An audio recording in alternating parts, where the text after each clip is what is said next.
All right, welcome, Coach BK. Today, this is a video 2 for athletes, young athletes, and we're talking today heart rate training.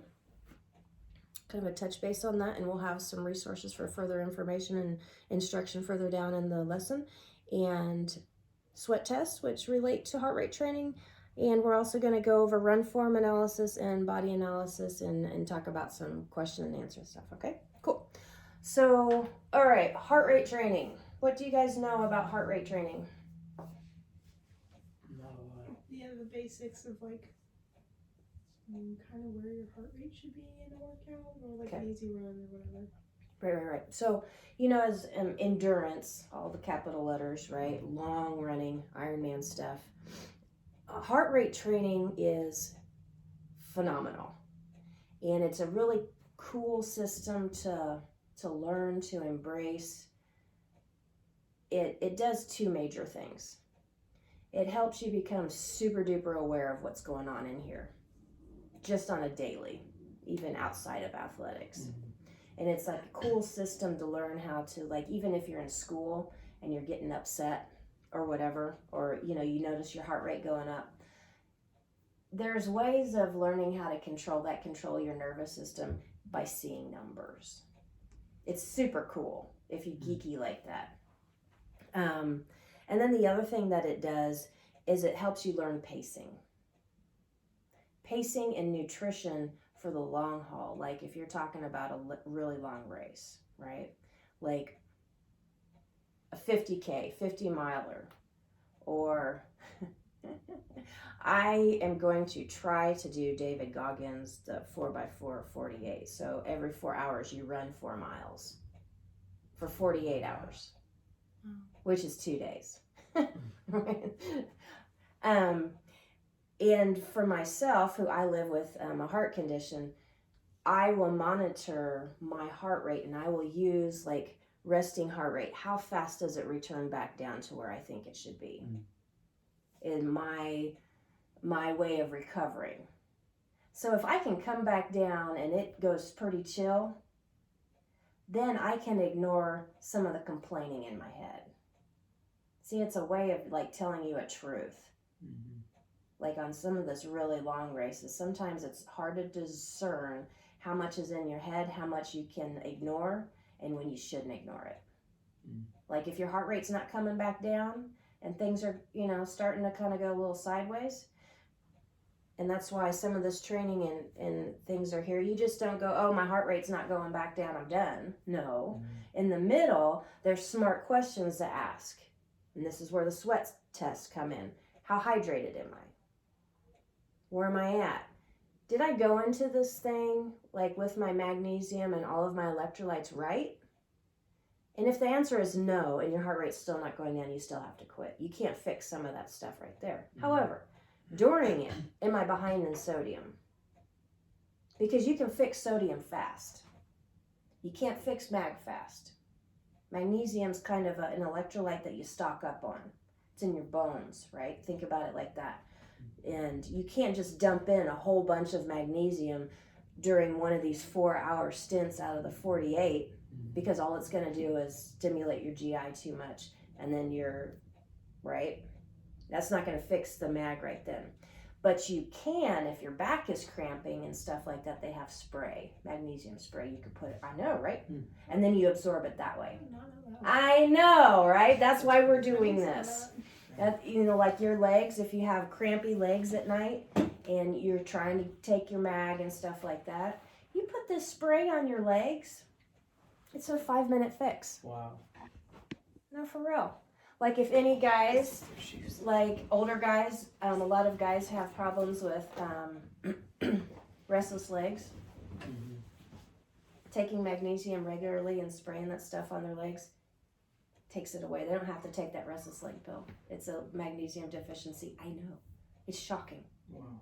It's easy. And it's kind of like, well, dang. Well, we're not addressing it right. And look at everything else that mag does. Yeah, you have restless legs. Well, you're also probably going to have heart stuff going on too, and this and this and this. Anyway, so heart rate training, just super fascinating stuff. Sweat testing goes with that. Heart rate training also, once you understand some things about heart rate, you understand about fueling during. So let's get into that. The watches, right? It has a little eye on the back of it, right? And it's constantly measuring, so they're becoming like super cool, these watches. The Apple Watches are doing them too. Apple Watches don't do triathlon, serious activities. I like Apple Watches.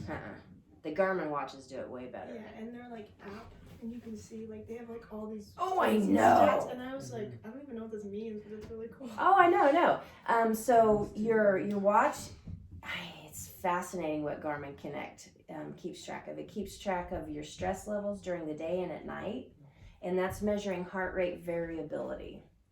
So heart rate variability, just in a nutshell, is the tiny little differences in how long your gaps in your heart rate.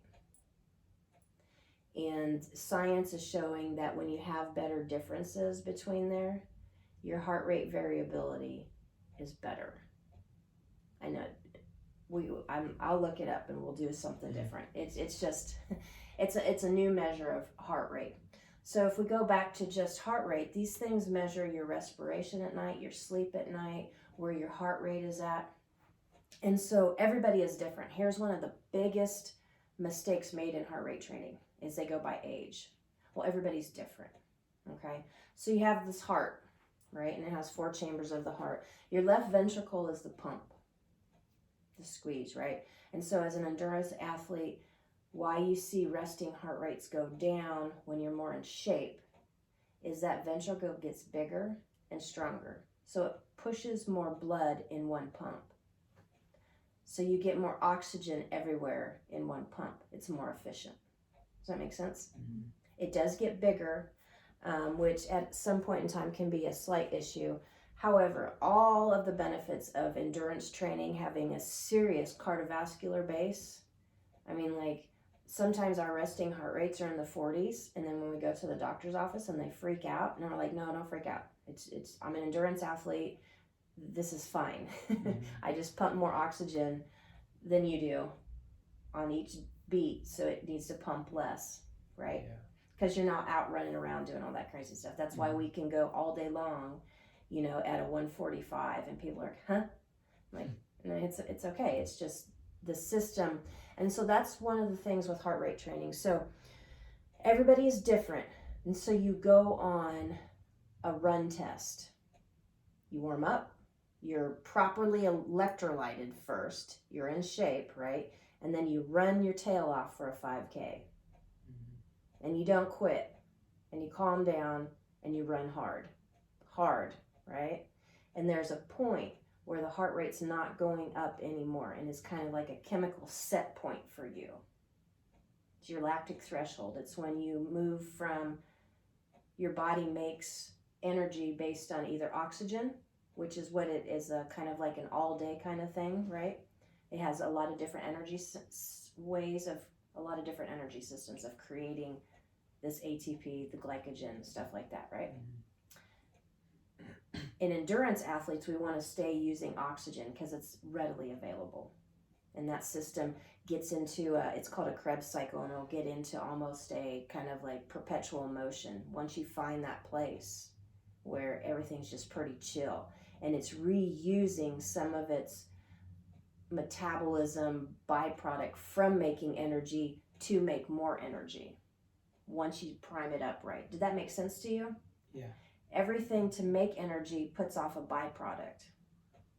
This Krebs cycle can go back and reuse the waste of that energy cycle to make more energy once you're doing everything right.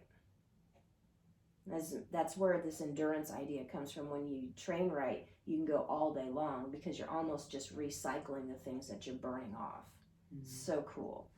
That threshold for heart rate is when you bump into not using oxygen. So all the systems down that way are slow, and they don't last very long. So even like that sprinting thing, the one where you're using it's phosphate, it lasts for just tiny, tiny little bursts. It's not meant to, you're not a cheetah. You're not, you know what I mean? You're meant for this long, slow burn. But you do have these other ones. So once you understand that point, then we have calculations based on you and you. You guys are going to be different. Just based on all sorts of things, men, women, heart, whatever, right? Then you build these zones. And I generally work with 5 zones. So then you have these zones of like, okay, zone 2 is like this all day long, no big deal. Zone 1, you know, you're bebopping around doing lectures and hanging out, right? Zone 2, you can talk, go all day long. Zone 3 is kind of like a race one where I'm working, but managing everything, I'm fine as long as I'm intaking, I'm doing this. Mm-hmm. Zone 4, it's, you know, those sprints. And zone 5 is meant for, you know, when something's chasing you down. Does that make sense? Mm-hmm. So in these different zones, your heart's doing different things. Your body's producing energy in different ways, mm-hmm. right? So you can see how if you were doing a race and you were bumping into zone 4 too many times, you need to take a check. And what else would you need to do? You thinking about it? If you're in zone 4 and you're doing a 4-hour race, you're in zone 4 and you're doing this 4x4x48, and you want to last, and you want to have stuff in the tank at the end. What do you do when you're bumping up into too much in zone 3, too much in zone 4 to survive the whole thing?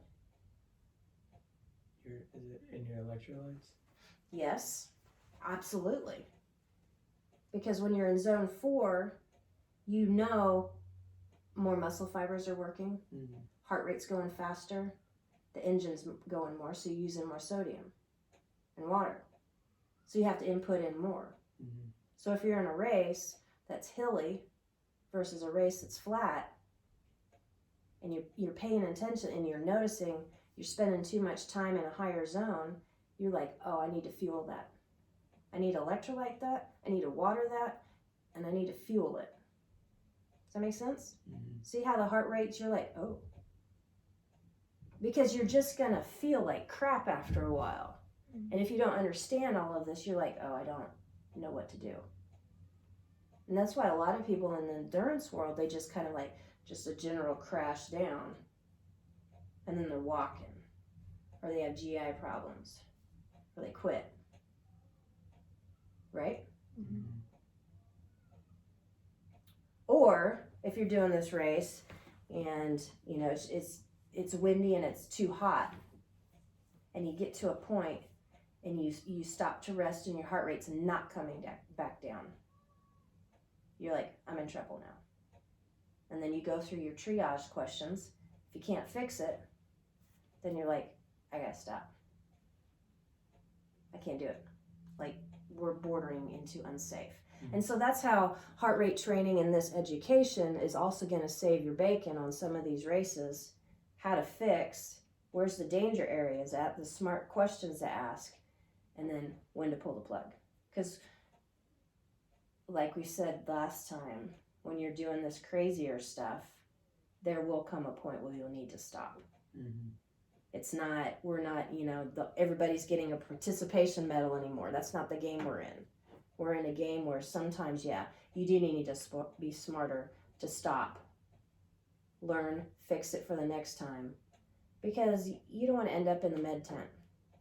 And something that people aren't saying, and this is really important for, you know, the football players and the folks running in the summer, when you get heat stroke and heat exhaustion, it's brain damage. And for real, it's almost the same as concussion. And you guys know that once you get one concussion, your tendency to get it next time happens over and over. Mm-hmm. So when you're out running in the summer, like, you know, soccer practice, or, you know, you're doing, you know what I'm talking about, right? And you get home and you're hot and you feel awful and you maybe even throw up, like you're just too hot and you can't cool down. Mm-hmm. It's something that is damaging to your body. And so you need to know how to prevent that and when to say, it's too hot. I can't push this, too hot. Okay, so that's heart rate training. Super easy to set up, and these things make it easy. You know, you run a test, the instructions, I can put them in the thing. You set it up, you get them changed in your watch, and then then they're yours, not based on age. Because like my heart rate zones are going to be very similar to you as far as my heart rate zones don't look like I'm almost 50, right? Yeah. They just don't. Mm-hmm. My resting heart rate might be lower than yours. Maybe, probably not. But you know what I mean, right? Okay. But it does also account for, okay, look, you know, as you do age, things do get, that's why they started it out. When you get older, things do generally degrade. However, okay, questions on heart rate or thoughts or how it would be beneficial to you and what you guys are doing. So, is there like, do you think we should like learn like a number or like where we know like our heart rate, so do you think there's like, so obviously there's a point like when our heart rate gets to a certain point where it's like we shouldn't keep going, like how do we learn what that is? Right. You know, it's a really good question. And it's based on what I touched on this before, doing workouts where you're pushing the line. Mm-hmm. You're finding the line and you're pushing the line. Because when you're doing that kind of stuff, there's a lot of different things going on. Mentally, your body, some people aren't really good at challenging themselves just because, right? They're not good at getting outside the comfort zone. And that's more of a personality thing, right? Yeah. And some of us don't give a rip. Like, you know, okay, yeah, bring it on. So that, you know, that's going on. But then you also have this innate, when the body is getting pushed into a certain area, you have an innate part of the brain that's saying, slow down, this is damaging. Because it can be, right?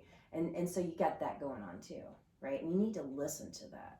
You know, you just don't want to, like this whole suck it up, push through, right? Mm-hmm. Not all the time. Discretion, yo. Yeah. So one of the things that I do, and it teaches what we were talking about as far as how to calm yourself back down and learn this different kind of awareness, you start to learn your different voices in your head on who's saying what and who do I need to listen to more. Like, you know, the crybaby in the corner, you know, we don't listen to them very much. But sometimes their voice is louder and it's hard to hear everybody else, right? Just kind of depends on emotionally where you're at that time. If you're stressed out at school and you're, you know, running into finals, that crybaby voice is going to be louder because it's not just in your running it's crying about. It's your total, I'm stressed out, stop. Mm-hmm. You know, my school is stressing me out. I don't want to be stressed out here. That's why that crybaby gets a little bit louder sometimes. It's not about the running necessarily. It's just about, right? Like a good example to answer your question.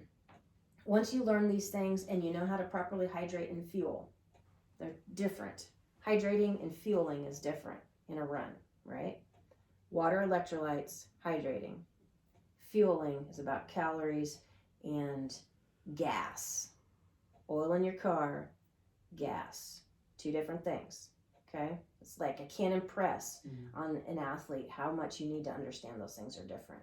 You can do a lot of things if you're properly hydrated because your body will burn fat for fuel if you slow down a little bit.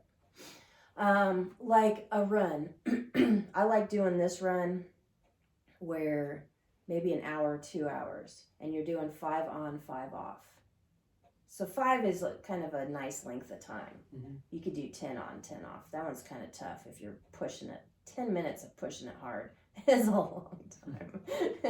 You know, it kind of sucks. But you have all these zones. You have, you know, low zone 3, high zone 3. You've got wiggle room and you've got places to play, right? So let's say you're doing the 5 on, 5 off, and you're kind of in low zone 2 to start out with, zone 3, kind of in this nice, okay, I'm confident here, I can do the whole workout right here.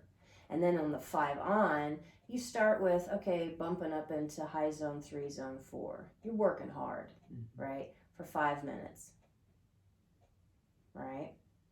And then so you just cycle on and on, off and on, and you're paying attention to pace maybe, but you're also paying attention to heart rate. What are you doing when you're bumping up into those ons? Are you getting too worked up mentally? Is your heart rate going up too high because you're sort of afraid of it? Oh, here comes the hard work. And you get worked up and the heart rate goes up just because of that.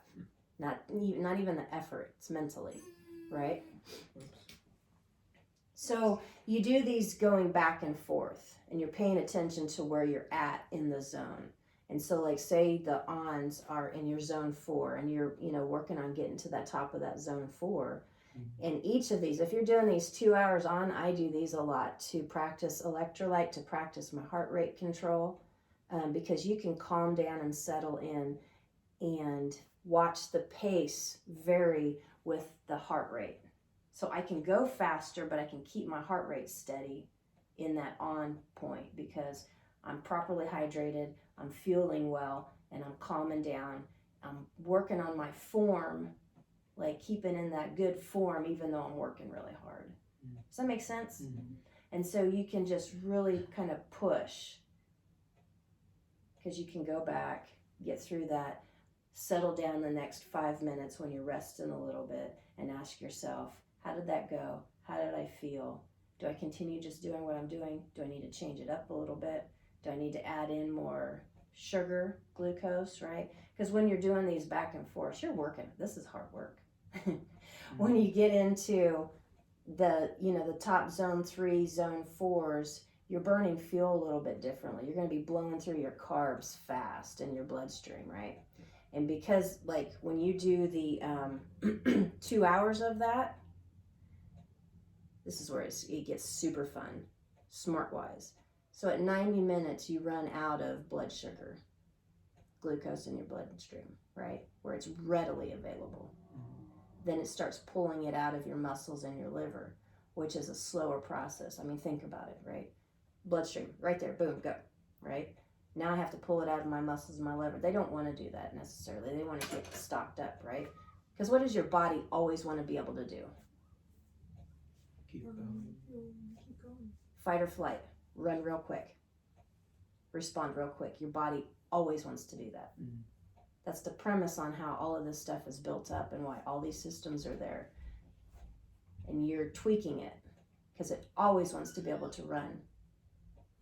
Always wants to be able to protect you. Mm-hmm. That's where we get caught up, right? So then you're pulling it out of your blood, and your muscles, and your liver. At 90 minutes, you run out of that too. So then your body has to switch into some other cycles, burning fat for fuel. But when you're bumping up into 4, burning fat for fuel is a labor intensive. And that's why burning fat for fuel is a zone 2 activity. Zone 4 is, I got to eat more. I got to input more carbs in, more glucose. Quick, right? Does that make sense to you? Yeah. Just how all the energy systems are, if you want to keep doing that 5 on and still do it, you can't rely on burning fat for fuel. But you can improve it over time, which is super cool. Like you can move that set point there. The body learns how to be efficient. So what I do is I do this repeatedly. I make sure that I know how I'm hydrating. And then I'm very specific on what I'm doing on that second hour of those 5 minutes on hard. Very specific on how I'm putting in sugar. Because I always like to finish the last mile as the fastest mile. It's ridiculous when you're doing these things, right? Mm-hmm. You're like, what? But over a long haul, you learn how to pace yourself. Mm-hmm. And when you do a hard race, you want to be able to smile and not have snot all over your face and look like you're half dead on your finisher picture, because after a while you forget all the stuff in the middle and you just see the picture. And you're like, I'm a rock star, right? Yeah. Mm-hmm. But you do that by pushing yourself, and so that's where you can do those workouts when you understand all that stuff that's going on, and then you find the limits, right? Because it's easy to stop that 5 minutes if you I pushed it too much and you end up throwing up or whatever, and that happens, right? Because you're just pushing the line too much, but it's a safe place to practice. And then the next time you go do it, you're like, oh, okay, I either need to slow down and go slower in the beginning, or I don't know, maybe I did some things along the way. I wasn't really drinking enough water. I forgot my salt, etc. Doing that exercise too is really cool, because if you have the products on hand that are quick, like the base salts you put in your mouth, and if you notice in the middle of hour 2 and you're doing that 5 on and you're just like, either you're mentally foggy. If you're mentally foggy, it's salt. If you're getting angry, it's sugar. Like if you're like, Okay, I'm gonna write these. That's carbs, right? No, for real. If you're angry, or you're just like, screw this, and and you're still kind of feeling like, you're still kind of on point mentally, that's carbs. That's, you need something quick. But if you can't do math, or you're kind of foggy, or you're like I do these workouts on the treadmill, I notice my position on the treadmill. How am I interfacing with the treadmill? Is it still on point and very commandy, or am I sloppy in it? Right? Yeah. You know what I'm talking about? Yeah, I do. And nobody's told you that, but when you're like that, you're low in salt, because cognitively you're not on point. Yeah. And we do this on the bike. Like, I'm constantly doing math in my head. I don't want all the things telling me do this, do that, so I can go into autopilot. I don't want to do that. I want to constantly be exercising my brain, because on the bike, it's important, paramount. Running's getting to be this way too, that you're cognitively paying attention for safety. On the bike, if you're outside, it's other bikers. You got to constantly be paying attention to, you can have another biker take you out and it could potentially really hurt you. Yeah. You might be going 20, 30 miles an hour on a bike and you have minimal clothes on. You need to be paying attention, right? Or one time I hit a little rock with my bike, and I was going, 18, 19 miles an hour, and I'm here in my arrow in my bike. There's no breakage at that point. There's a shit. And you can lean, to try to get away from that rock. I hit the rock, I flip over. You clipped in the bike. You're in with no clothes on, like very minimal clothes, right? And slid into oncoming traffic. Just slid. I just ground down stuff off of my bike. No, for real, right? And there's a lady, thank God she didn't hit me, right? She ends up, and I'm just all tangled in my bike looking down. I'm like, oh my gosh. And you're kind of like, it's awful when that stuff happens. So she's like, are you okay? I don't know yet. I'm not quite sure. Hold on. Just give me a minute. Cognitions. And so that's where these are like super important, because then you can practice that. Oh, I got sloppy on that second half. So then that tells you I might need to put more electrolytes in the beginning, based on where I'm at right now, based on how hot it is, based on what I'm doing. And so that's where that heart rate training with the knowledge of what electrolytes are doing and you're feeling, and then you become a very smart athlete. And then you learn how to push that line.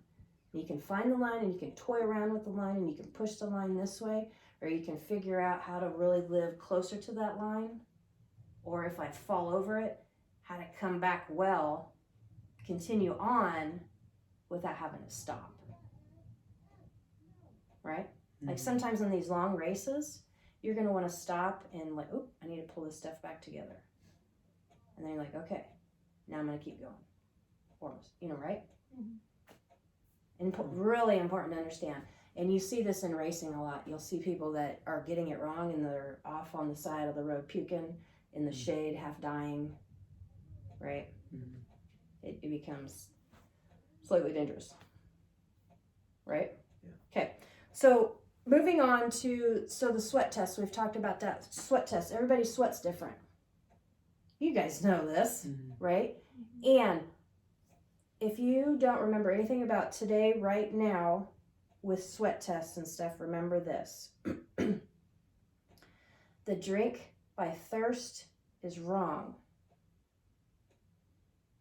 Okay? If you're low in sodium, your body is not going to have you drink, because further water is going to further deplete your bloodstream sodium levels. Drink to thirst is wrong. Completely wrong. It'll get you in a pickle. Okay? So if you're low in sodium, think about the bloodstream. It has to be right or you'll die. That's why it's so paramount, right? That's why just the idea of the hypernatremia, the people going to the hospital and just drinking straight water, the body's going to intake that water, but it puts it not into the cells. It just puts it into interstitial space. Puffy fingers, puffy belly, sloshy belly, your brain, right? The problem with the brain is you got the skull on top of it. So when you put in extra water, it squishes your brain. That's what's happening in, that's what's happening in the football days. You see when the football players drop dead and they get really sick? It's because they're drinking too much water, too much Gatorade. Gatorade doesn't have enough electrolytes to balance out the water. They're getting swelling in the body. When you get the swelling in the brain, the skull can't expand. Your puffy fingers can. You can throw up the water. You can have diarrhea to take care of that problem, right? But in the brain, it can't because you got the skull on it. And so your brain gets smushed because of the extra water in there. It's serious business. Drink to thirst is wrong. Okay. And then if you go into workouts low, you're not going to sweat right. So if you're going to go run a hot race and you didn't hydrate correctly, or you just drank a whole bunch of Gatorade, Gatorade's not enough. Not even close. And all its advertising is telling you it is. Gatorade's getting smarter though. No, not Gatorade is getting smarter, finally. Monsters are too. Monster started it. It's these electrolyte drinks that they have now. You can see the Monster one. Go look at the label. And then look for the Gatorade ones. Go ahead. Don't worry about the noise. Don't worry about the noise. Eat. So they're starting to add in 400, 500 milligrams of sodium per those containers. They're finally learning. Okay? But you just have to understand, and for the rest of your life, and we've been saying this with Juice Plus for 20 years now? Understand the labels. Understand that don't get your education from products. Get your education from science. Apply that to the product. Understand the difference that there's advertising that might not necessarily be correct information. Even if it's a Gatorade and it's sponsored by Iron Man. That's money. Yeah. That's not science. Okay. So I have a question. Yep. Are you what is your main source of getting your sodium and magnesium and stuff? Right. Okay. Let me answer that. Let me go back to the sweat test. Okay. It's a really good question, and it's hard to answer, but it's getting easier, right? So the sweat test, super easy. Directions in the course. You're just working out for. I like to do it on the hour, right? You can do it on the treadmill. You want a nice set point. So I like to do them on the treadmill, say like in a gym where you're gonna sweat kind of normal. Yeah. Like if you're outside right now and it's super windy, I mean, you're still gonna sweat the same and stuff like that. It's just kind of easier because what you want to do is you want to weigh yourself, properly hydrate prior, right? Bike bottle of water before. Properly hydrate before because you don't want to be dehydrated and weigh. But you weigh naked, right? And then you go do this hour treadmill run. And then you're probably going to be wet and sweaty because you should be. If you're properly hydrating, you should sweat. This whole weird thing about not sweating and sweating's gross. We don't, that's not a thing with us. We need to sweat because that's how you cool yourself down, right? And then you weigh yourself. You take off your wet, sweaty clothes, dry off, weigh yourself again. That's going to tell you how much fluid pounds you lost. 1 pound, 16 ounces. You add in how much did I drink during. I always drink during workouts, right? But it's all going to come out in the math, right? And then the difference is how much you sweat. That's an easy one to do. You can do it right now. Easy peasy, right? Yeah. And so then it gives you an idea. Am I a heavy sweater? Most people that sweat a lot know they're a heavy sweater. I know that, like, I've done a lot of sweat tests over the years. Some people sweat 40 ounces an hour. I know. That's 2 of these. Oh my god. Of sweat? That's gross. I mean, you know, those are the people when you run by them on the track, you get their sweat on you because it's just coming off everywhere, right? Mm-hmm. Heavy sweater, okay? And some of us sweat less. I think in general, most people, through the years of, once I've gotten people to understand hydration correctly, because you're not going to sweat as much if you're not hydrated right. Mm-hmm. Your body can't. We have to understand that. There's just physiological processes in here that you're not going to get around. Sodium levels is one of them. Most people generally sweat about a pound an hour when they're working hard and they're properly hydrated. It goes down, some of the stuff that's fun to know. Females with our hormone system, our sweat stuff is different. Like, you'll actually see females sweat differently through their cycle because it's hormone driven. Ta-da. Or if they have hormone problems, then they have sweat problems. Or some kidney stuff is involved because your kidneys are part of all of that, right? So it's kind of like you aren't healthy, yada, yada, yada, yada. The other thing that we are doing when, with this heat stuff, kidney health is really important because they're so vital in all of this water management stuff. And when you're running in the hot, you really need to understand what you're doing. And don't ever, ever, ever, ever, ever, ever take ibuprofen when it's hot. Period. That's a rule. It's a rule. Ibuprofen, when you metabolize it, makes a really big molecule. It's called a prostaglandin. It's big. And so it runs through your kidneys when you're slightly dehydrated. What happens when you're slightly dehydrated? Your vessels clamp down. So in your kidneys, when those vessels clamp down, you do the ibuprofen, but you're forcing that prostaglandin through there. It damages your kidneys. It actually can cause renal issues. I did it one time in a race and it was awful. Like acute renal failure, awful. Mm-hmm. No ibuprofen. Just go with that. No ibuprofen. And if, just do the training doing the training correctly so you can learn how to deal with the pain. And if the pain is too bad that you need to take some medicine, you might need to ask yourself if you need to stop. Mm-hmm. Or suck it up and go through it. Because what is actually an ibuprofen going to do for you at the end of a really long race? I mean, it's going to do like 10%. Mm-hmm. Just don't do it and just, tell the crybaby to sit over there in the corner and go, right? Okay. So sweat tests are pretty easy. There's an easier way to do it where people send you stickers to put on there and it absorbs things and it will measure it that way. It costs money. I know, right? Because here's something else to understand. And this is where that 2-hour run workout, you'll put these two things together, right? Because not only does everybody sweat different, everybody's sweat concentration is different. You might sweat out more sodium than her. You might be sweating out more magnesium than her. Everybody is different and we're all physiologically set differently, right? So that's why some people need to take more magnesium than others. But everybody's different. Makes it more complex, but then that's why we go back to the science. Does that, you understand? So that's where okay, I don't want to pay $250 for this fancy dancy sweat test. I'm going to do this easier one, and then I'm going to learn a little bit, and I'm going to do these workouts, and I'm going to understand what I need to do. Mm-hmm. Because then I'm learning about me and how to manage myself and all this crazy stuff that I want to do, and I understand and I know.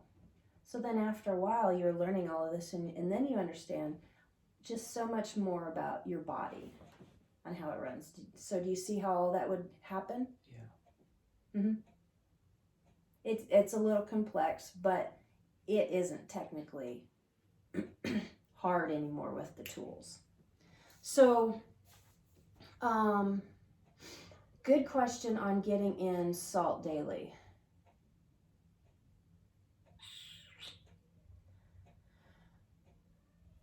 So it's not a straight story. We already talked about this because the FDA still sort of thinks that salt kills people, and there is a percentage of people that are salt sensitive, right? Okay, but let's go back to the science of we're generally 1% sodium. We need sodium, and most of us that are listening to this are eating clean. We're not eating the microwave boxes with a plethora of sodium. We're not eating out of the cans. We're not getting salt in our diet like what the intention of the low salt, no fat was trying to get at. They were trying to address our crappy food that we were making in the industry, the war stuff, the boxed microwave foods, and preserve this and that, right? Most of us are eating really good, so that's not our story anymore. Okay, so we need salt stuff. I do that liquid IV. You found that other one. What's the letters? It's like element, but it's just LMNT. Right, and that's a really good one. Mm-hmm. They're going to be starting to crop up because we're catching on, right? There's more science and more medical studies actually studying what happens when you're low in sodium. Mm-hmm. Okay. I think being low in magnesium is probably a whole lot worse than being low in salt, personally, just because of what it's doing. Mm-hmm. But, I mean, I don't know though. You have the sodium potassium pump that moves water in every single cell in your body. But every single cell in your body uses magnesium to do things. It's like super fascinating. So anyway, I do liquid IV. The things that I buy have sodium in them, like the Monster hydration ones. I like caffeine. It has a lot of sodium in it. And things are starting to become coupled with potassium too. Potassium isn't something we've talked a lot about, but it's another electrolyte that you need that's more on down regulation. Mag and sodium are down, sodium is up, on, off kind of things, right? I keep the base salts around. I buy Himalayan sea salt, right? Mm-hmm. When I eat my eggs, salt. Salt, right? Mm-hmm. Salt. Avocados. One of my favorite things is just eat the avocado straight. Salt. There's a ton of salt on there. And so what I do for me personally is I just keep track of my heart rate, but it's just innate anymore. I can stand here and tell you what my heart rate is without even, I can give me like 5 seconds and I can figure out what it is. So I can just find it. I'll find it somewhere. I'll count it. And I'm like, oh, it's like 78, 80.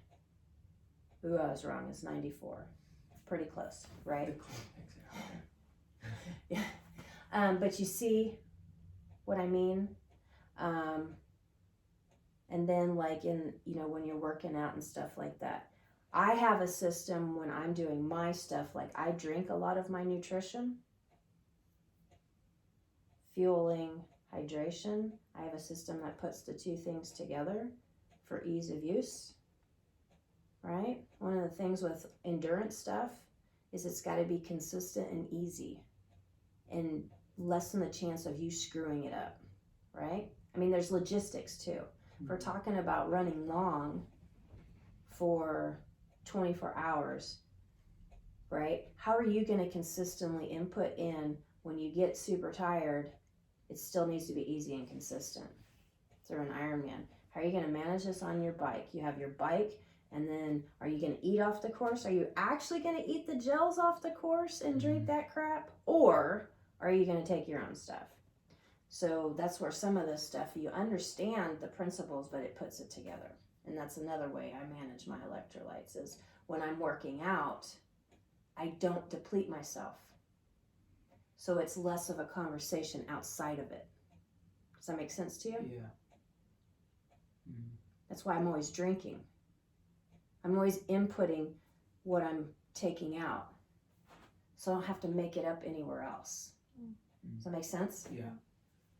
So then it's less of a deal. Yeah, what are like good supplements, like, because I want to take like multivitamins like every day, because I'm not really like deficient in anything, but I know like. Can one of you guys send me will you send me a text that says put the triage vitamins in the program.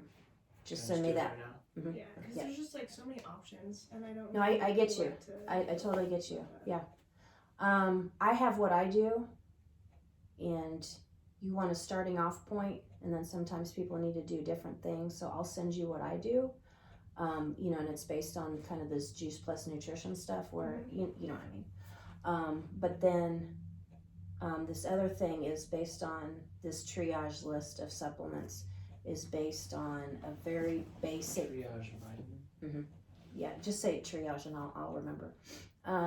Just based on very basic foundation needs. These are the things that we have to start out with, and it's from the PTSD program that I have. So how do you help a body get healthier and feel better right now? What are the very basic things that we have to start off with? And so that's what that triage list is. I'll put that in the program. Cool. Because it is yeah, absolutely. And so you drink the like liquid IV every day too? Mhm. Do you do it like in the morning, like? Yeah, like I make hot tea, hot water, and I just add it in there, and I'll drink that through the day. Sometimes I'll add like fresh lemon in the hot water, so I'm drinking. It's really yummy, and I mean think about it for just a second. So lemon juice is really good for you. Just straight lemon juice in the morning. It helps with digestion and stimulates the body to kind of wake up and blah, blah, blah, blah, blah, blah, blah, right? And then you're adding in the electrolytes. Because what have you not been doing all night? You haven't been drinking, but you sweat at night too, right? So some of the reason why people are drinking the coffee and all this stuff is not because they're like they're dehydrated. Just put some water in first, and you're going to need less caffeine, because some of how you're feeling is because you're dehydrated, not because you stayed up studying too late. What other questions do you have?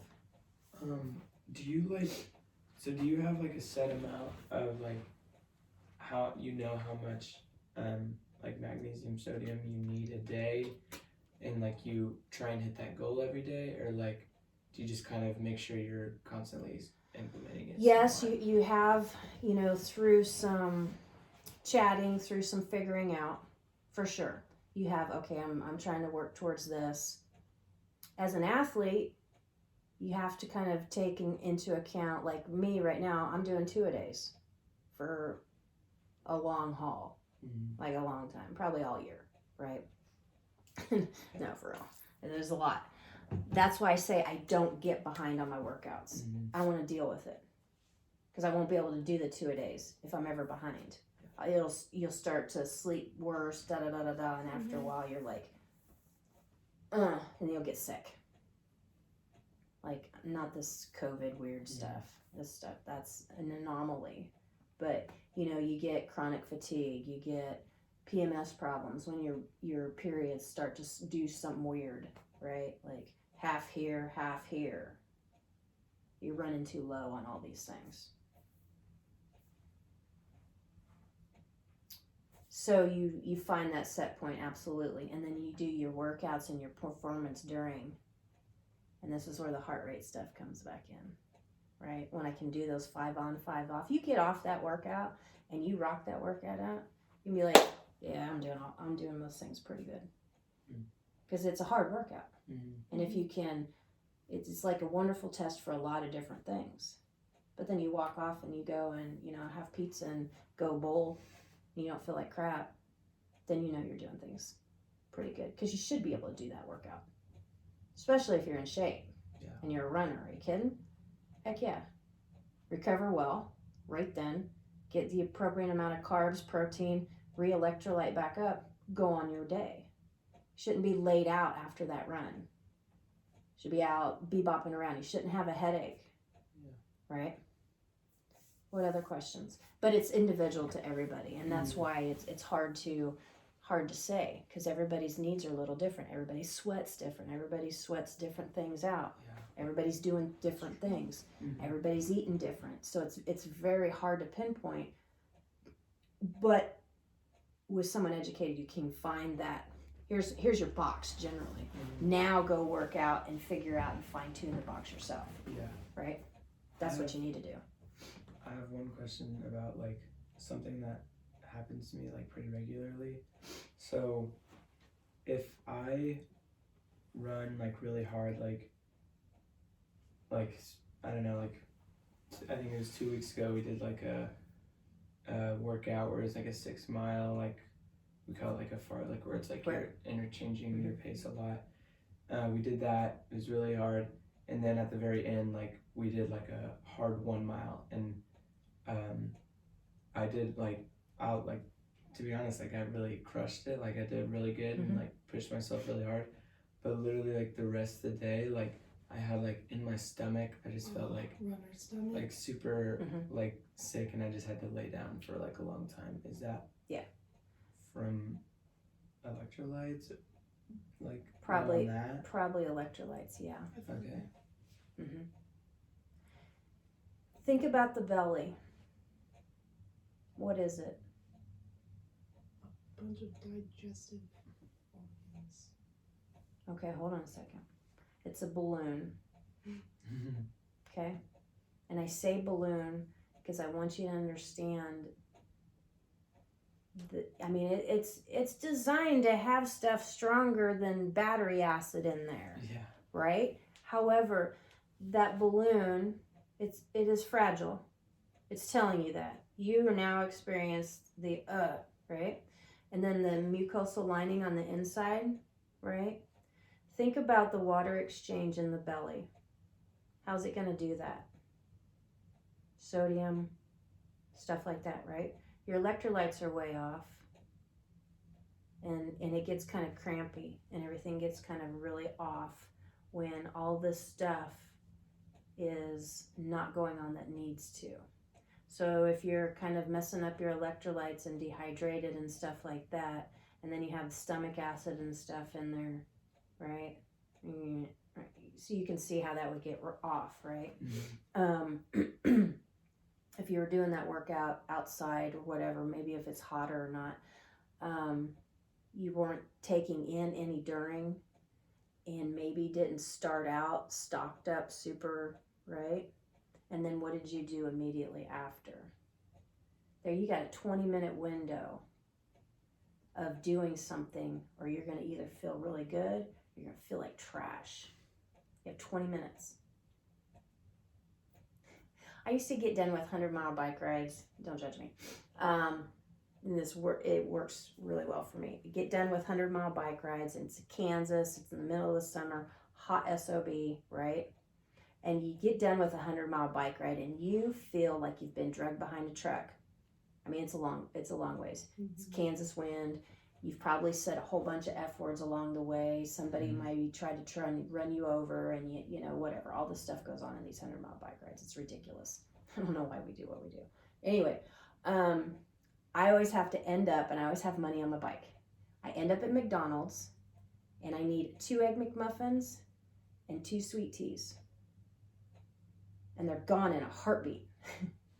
And then I might have ice cream too. So the Egg McMuffin, substantial food, protein, fat, right? And a bunch of carbs.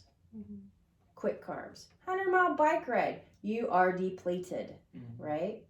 But I have sodium there too. And what I'll do is I'll put the liquid IV in the sweet tea. So I'm getting a whole bunch of sodium, sugar, caffeine helps too, to get you all back up, replenished quick. Because your body's like, give me. And if you don't, then it moves into screw you, go rest. You have a 20-minute window to do that.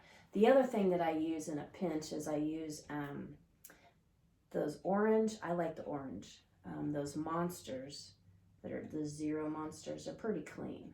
They're just basically, you could use the hydration monsters too. It's the caffeine and the sodium, and I like the fizz too. And then I'll put a liquid IV in that.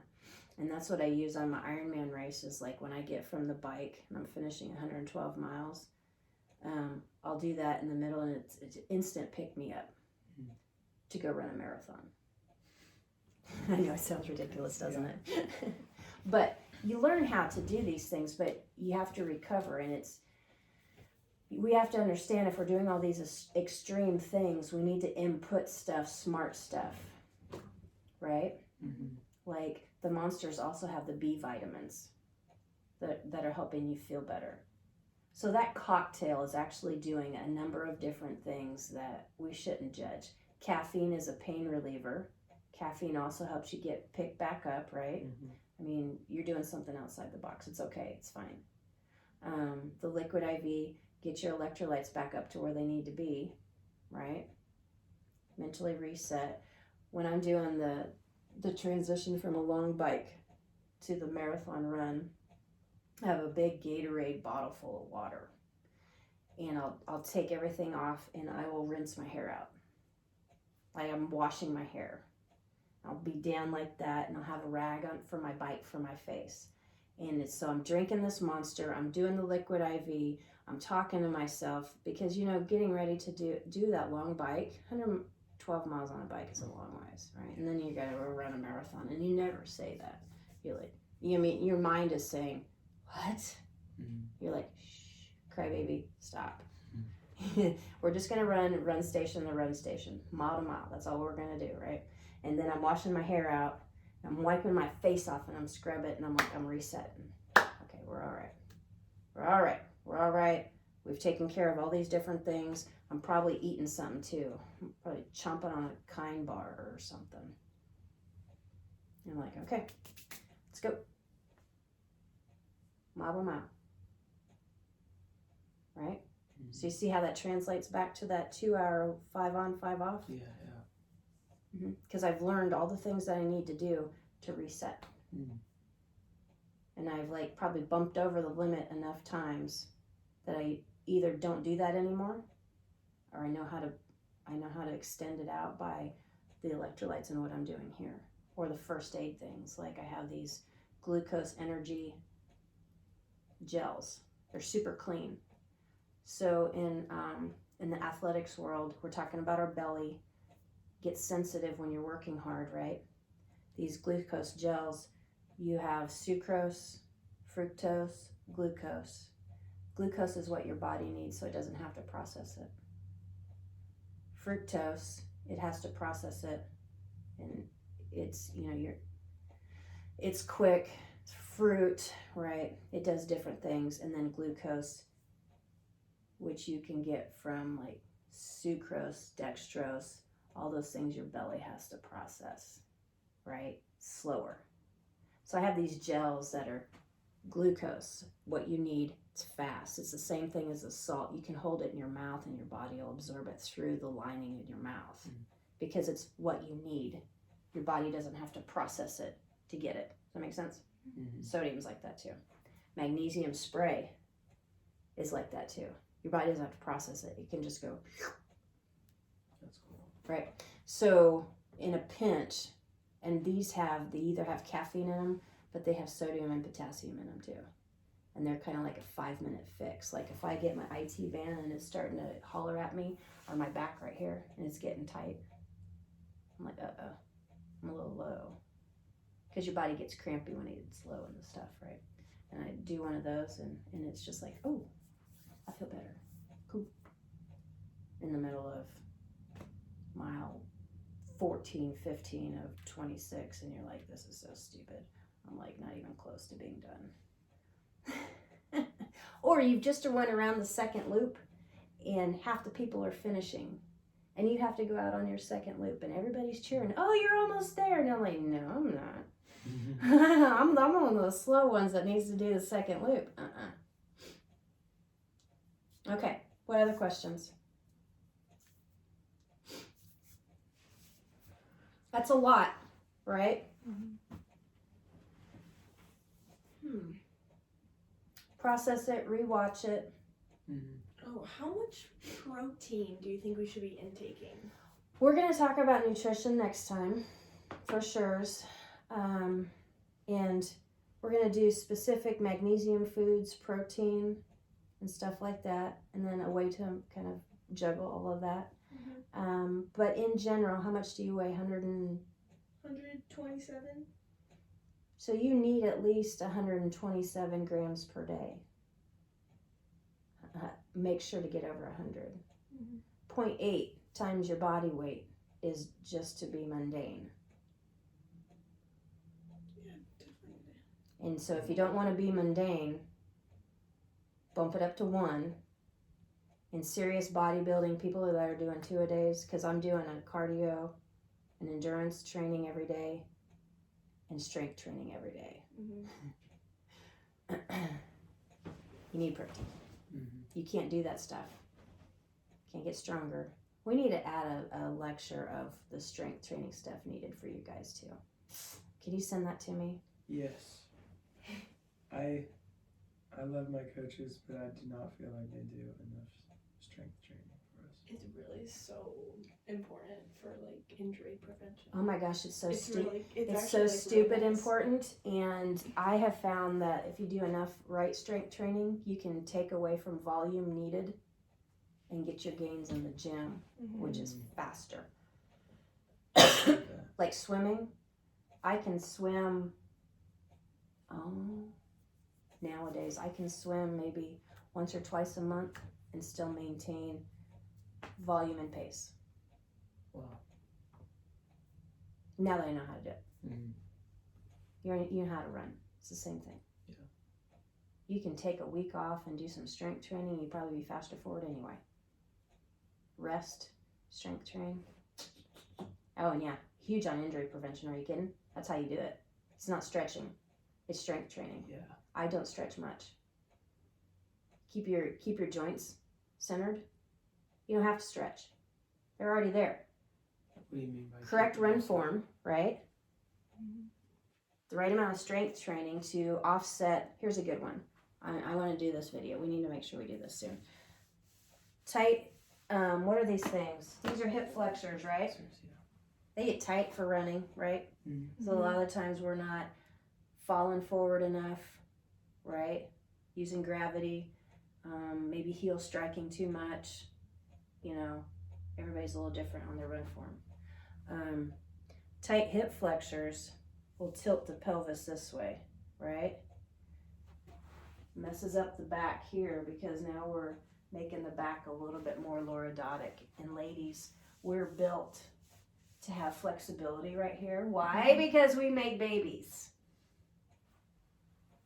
And then we have bad habits. So one side's generally a little bit looser than the other. So that tilt automatically makes my back hurt right there, right? So when these get tight, this goes that way.